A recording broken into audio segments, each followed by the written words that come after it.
Hey, what's up everybody? Welcome to the Daddy Daughter Dance. My name is Tobin Walsh. I'm a top parenting blogger, but most importantly to me is my 10-year-old daughter who joins me in studio is named Viviana, and she's my co-host. Say hi to your people, Vivi. Hi guys! So Vivi's probably tired today because knock, knock, knock on our room door at 5:10 in the morning. I hear a little girl talking right in my face, and what does she say? She says, Dad, I'm so excited for my day at school that I want to get up and I'm just going to watch a movie, okay? 5:10. She was ready to go to school today. And why were you ready to go to school? Because we had an amazing field trip today. You had a field trip today? Yeah. And it wasn't just any field trip. Vivi's in 5th grade this year, and at least in Pinellas County, Florida, which is the greater Tampa Bay area, the 5th graders get a really cool privilege, and it's a privilege that is coined. It's a facility that the Pinellas County School District puts up for our kids called Enterprise Village, right? Yeah. And so we're going to talk about Enterprise Village, probably less specifically. Like, we'll get into a little bit of what Vivi did and how I helped. But I wanted to talk to you because a lot of you guys will never be at this place called Enterprise Village in Palm Harbor, Florida. But what I want to do is talk about how Enterprise Village could possibly influence the way kids think and learn, and what I saw in the kids when we were there, because it taught them such cool life lessons that no test could ever teach. And I thought that was really inspiring when I was there. Did you think it was cool? Yeah, it was amazing. It was amazing, and Vivi's been talking about it ever since. She talked about it for a week coming up to it and was really excited. I had the opportunity to be on my first field trip today with about 1 or 2 other dads and a bunch of awesome moms. I think there was like 30 volunteers. Yeah. And there was 120 kids in Vivi's 5th grade class that went. Not only my class. Oh yeah, not only your class, your class from school. So your school has 120 5th graders. They all went to Enterprise Village.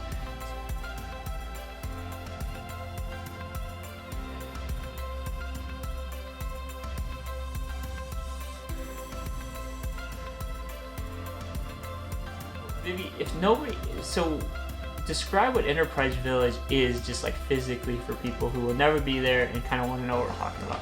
Enterprise Village is basically a very, very tiny shopping mall. That's a really good way to describe it, actually. I was trying to figure out good ways to describe it. That's really good. And so basically students prepare themselves for a few weeks?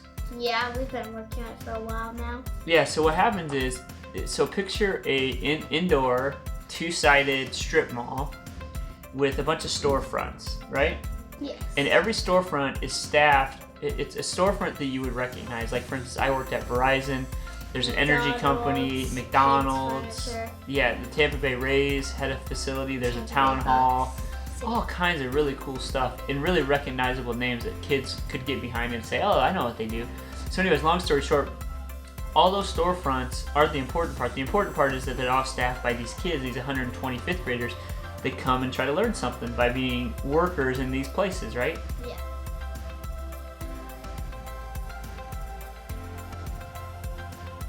So Vivi, tell me if I'm wrong too, because I'm going to summarize. So my experience at Verizon was my day started before 8 o'clock. They had this intensive training for all of us volunteers. That basically was about an hour and a half of them telling us exactly what was going to take place. And it was completely overwhelming. Like, when you guys came, maybe all the parents were like, oh my God, oh my God, oh my God. You don't know what to do. So many directions, and we thought, oh my God, this is really complicated. Now, the good news is they kept telling us, just go with it, it'll be fun. And it was a lot of fun, I must say.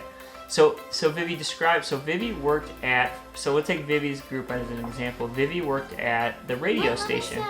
All right, so Vivi, you worked at the radio station. Tell the listeners all about it. So I worked at Mix 100.7, the radio station, and I was the manager. And basically, in Mix 100.7, we were the ones playing music for the Enterprise Village. So the radios that were speaking were us playing music on the speakers. So we had DJs, and anyone could call us and take song requests. Yeah, so and they would play. Yeah, no, it was pretty cool.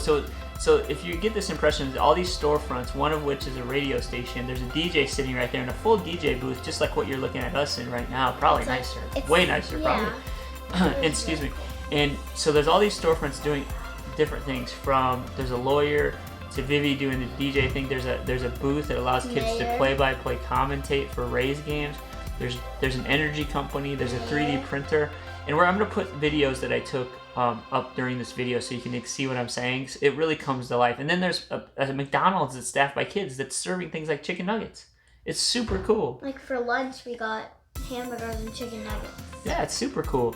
And this thing lasts, so you got there at what, like 10 o'clock in the morning? Yeah, and then we talked, and then we got to work. Yeah, so we got to work probably at about 10:30, and it lasted till just short of 2 o'clock. And it is a full, busy day. Like, I'm exhausted. It is. I'm My exhausted. legs hurt. I was walking so much. Yeah, and a parent might think, oh my God, a 4-hour chaperoning field trip, right? But I'm telling you, I blinked and it was 2 o'clock. It would happen so fast. Yeah. And I the was kids, sad to leave. yeah, the kids were all like, they could have done it all day and night, I think. And so, Every day. so Vivi, explain. So every place I think had a similar situation, although the names might have been different. Talk about the workers at each place. Like, who is the boss all the way down? Well, What do they call them? so basically, since I was a radio, I was a manager, but I was called station manager because I'm in the station. And then in Verizon, someone was the manager. There's basically a manager in every business, a financial officer, and then employees like graphic designer, DJs, Yeah. environmentalists. And Yeah. stuff. So every business worked like there was a manager who was sort of the boss, right? So Vivi Yeah. was the boss of the radio station, so she kind of chipped in on everybody else's chores, and then also had stuff to do on her own account, right? Yeah. There's a financial officer who's like just processing Writing checks and giving invoices, everything you'd associate with sort of an accountant or a financial officer, I guess, at a company. It was pretty neat. And then lastly, there was sort of what I would call worker bees. There was 1 or 2 students that were sort of like the on the ground type people. So in Yeah. Verizon, we had graphic designers and website designers. I'm sure you had customer Yeah. service people. We had customer service DJs. Yeah. A person that did stuff. Yeah, and that's kind of how it all lays out. And then everybody has their own little piece of what they're supposed to do. We had and like a little book that right. like had pages for us what we should do Yeah, and it's pretty neat because and like what we have to do. there's really overarching goal is number one, the team has to work together to make a profit. So again, we talked about this in a prior podcast. The word profit is basically how much money you make after you pay everything. They got to see this like firsthand. Yeah. And not only did they see that, but what happened before breaks, they gave you a paycheck, right? Yeah. So basically, we have 3 breaks in Enterprise Village. They're all different timing places. And every break, we would get our paycheck, and we had a deposit ticket. I don't even know what, like, I don't have them. I have it in my room, but I don't have Yeah. deposit in it because I spent it. But I mean, the point was, But- you did your and job then- and got paid yeah. for doing it. And then you went to the bank, they put it on your debit card, and then you could buy things. Yeah, so then what happens is during these breaks, they go put their check in the bank, like we all would do.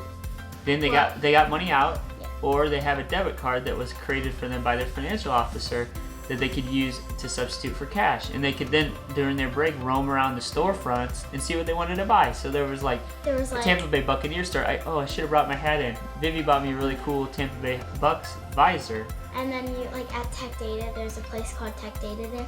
You could get ID badges. Yeah, it was really and cool. at 3D printer, Ditech, you could like, print a get, 3D card of some kind. Yeah, and like at Ditech, you could get these phone holder things that Yeah. they make in like a machine. But the concept was, have your position, do your job, get paid to do your job, save some money, but also spend some money at your store, so it keeps. It's kind of the idea is to keep this community My teacher thriving. kept saying, "You're a consumer, which is a shopper, and stuff, and you are a worker." So. Yeah, and it was interesting. There was a city hall there that wasn't a storefront, obviously, but it kind of ran the town. It was And there was a mayor. environmentalist. Yeah, there was an environmentalist, a mayor, and at the end they all kind of gave speeches about their little piece of the world. And I was really, really impressed with all the kids. They got up in front of everybody on a mic and prepared some remarks. And I remember I was actually making notes from the back because I wanted to talk about this. And I was so impressed with just the kind of professional way that they delivered these speeches in front of you kids, because I would be nervous, right? Yeah, so part of their book, it said they had to prepare a speech they had to say in front of everyone at the town meeting. So say my task was when customer service isn't there, I have to take over the phone. Like that would be listed in my book when I need to do that. Yep. And so it was really cool. And I mean, when the mayor got up there, the young lady who was the mayor, it was neat. Everybody was dressed in sort of business-ish attire. It was really cool to see these little fifth graders, and they really took what I saw. I didn't even see anybody like getting in trouble. Everybody took it like appropriately seriously. Like it wasn't crazy serious, but it wasn't like going to the zoo. It was really appropriate. You were like, if you weren't allowed to run there, you weren't, and no one ran because they knew it was like a business and they would get in trouble. Yep. And then, yeah, it was cool. Like at the end, the mayor acknowledged the volunteers that were there, so they acknowledged all the parents that helped out and took a day off of work to be there. She acknowledged the teachers that provided the opportunity. She acknowledged the workers at the Enterprise Village facility. She acknowledged the school system. She acknowledged her classmates. I mean, it was a really cool way to wrap up the day. And also, I thought also there's a daycare, so you can go there and get a real checkup. So there's like a little hospital. You know, like when you go to the doctor, you cover your eye and read the letters. They had that. They had a height thing and a table. It was cool. Like you could get a little fake physical at a medical facility. It was neat. There was H&S. SN. Yeah. Wait, we don't need to talk about every store that was there. Let's move on. So at the end of the day, what this Enterprise Village does is teaches a bunch of different principles to kids, and we'll go through them one by one because I think this kind of works with sort of my point about why we want to talk about this, even though most of our people that listen to our show are not local to us in Tampa Bay. I think there's some things we can take from it, and it's these lessons. So this is the lessons that Enterprise Village has published on their wall. Number one, and Vivi, you tell me if you know what this is and how you might have displayed it. Number one, know the concept of free enterprise. Yes. Okay. Number two, the importance of rights and responsibilities of citizens. Yes, I wrote a paragraph about that. Yeah, and the one thing I forgot is part of this whole deal is they were encouraged to vote, exercise their American right to vote. So I think there was 120 kids. They said 89 kids voted. I voted. So the civic responsibility. And you get a sticker. Right. The civic responsibility quotient here was pretty strong with the kids. Number three was to develop understanding of basic banking transactions. Yes, because we go to the bank. Yeah. You did deposits. You guys put money in savings and opened a savings account. You also took in checks and endorsed checks. You also did a check register. Yeah. Right? So, and the other mom that was with me and we were volunteering, I kind of said, I think check registers are probably a thing of the past. We don't write many checks anymore. We use debit cards most of the time. So that'll probably evolve, but it's no less important to understand sort of conceptually what it means to have money and not. Right? Yeah. Okay, number four is the difference between wants and needs. Yeah. Okay, so how's that work? Like what? Yeah, like when you are at Enterprise Village, when you want something, like you have to think about like if you need it, basically. Because you were rationing your money, right? Because like if you just bought like a $10 ring, like there's no point because you gotta like make a decision if you need it or not. Yeah, so you had to be careful about not overspending. So when you evaluated what you wanted, it was like, do I really want that for $2? Yeah, you gotta think about it. Yeah, it was cool. And then what about to work with a business team to serve citizens? Yes. That was cool. That's pretty blatantly obvious. I know that because like I worked with the team and like we're all citizens at Enterprise Village and we all work together to complete our task at Mix 100.7. Yeah. And I think sometimes it's hard for kids to understand why businesses exist. I think where it's like, hey, that's just a business. Like, what do you guys do? Ultimately, we have a certain citizenry that we service, right? We go to work to serve something or someone, or hopefully to add value to some kind of market, right? Yeah. So I think that was a cool lesson because it's like, I work at a radio station. Okay, what good is that? Well, people are entertained by me. That's really cool, right? Yeah. All right. This next one, establish work ethic. What's ethic? Work ethic means like understand hard work. Yeah. Yeah, because I mean seriously, these kids were working like crazy. You have to like manage your time, kind of. That takes effort. Yeah, and particularly every kid had a task that was taking them virtually all the time. Yeah. I mean, So it was basically me, like, measured an break hour to break. write Yeah, my thing. it took. I mean, basically no one had free time. Yeah. I mean, very little. I had free time at the end because I finished everything on my thing. But I just walked around trying to see saying call makes 100.7. Yeah. Well, so and then the last principle I think they called them that this place employs is the principle that they're going to establish a ground understanding of future roles at work. Yeah. You understand that? Because if you're a manager, you have to understand that's what you have to do when you're a manager in real life. Yeah. Well, the other thing too, it introduces an interesting concept that I don't know if kids are altogether understanding. The managers make the most money, right? So when they're paid, they make, let's say, $6. The people that are the worker bees, I call them, which is basically the financial officer makes a little less than that, and then the worker bee people make even less than that. So there's a basic understanding that says, hey, based on where you are and your responsibilities at this company, you get compensated accordingly, right? Yeah. So that's a pretty interesting lesson, because what does that tell you? That just because you're a different position doesn't mean you get treated differently. Yeah, I mean, but it does mean that as soon as you kind of rise in responsibility level, you're rewarded by more paycheck. Yeah. Right? So it's kind of an interesting dynamic, because no matter where you work, Vivi, no matter what field you're in, there's always going to be what's called a hierarchy. So there's somebody at the top that's the boss, and then there's everybody else, and typically the boss is the one that makes the most salary. Yeah. And has the most buying power in the community. It makes sense though, because they're the one and getting everyone to come to their businesses. Yeah. So I want to bring this full circle. So again, this is the greater Tampa Bay area. That's where Vivi goes to school. But as far as how this kind of what I was thinking about while I was there is, man, isn't this cool? And man, don't I wish they would do this more often rather than sit and pour over tests. Yeah, and I know. I think that it's so easy for all of us parents and whoever's the detractors of this testing stuff to say, oh my God, they should do more of this experiential learning. But really, I saw such cool, inspiring acts by kids during this process. Number one, it showed me that kids like to have a job. Yeah. I thought it was cool, and they like to have their own stuff. Because we all didn't have the same task to do that day. Yeah, and I think so. I don't know if kids love to work necessarily, I hard work, but they want things for themselves. So if they can connect work with getting their own things at this young age, I think it was pretty cool to see. I think all the kids I was working with definitely were connecting the fact that they could go buy stuff if they worked, right?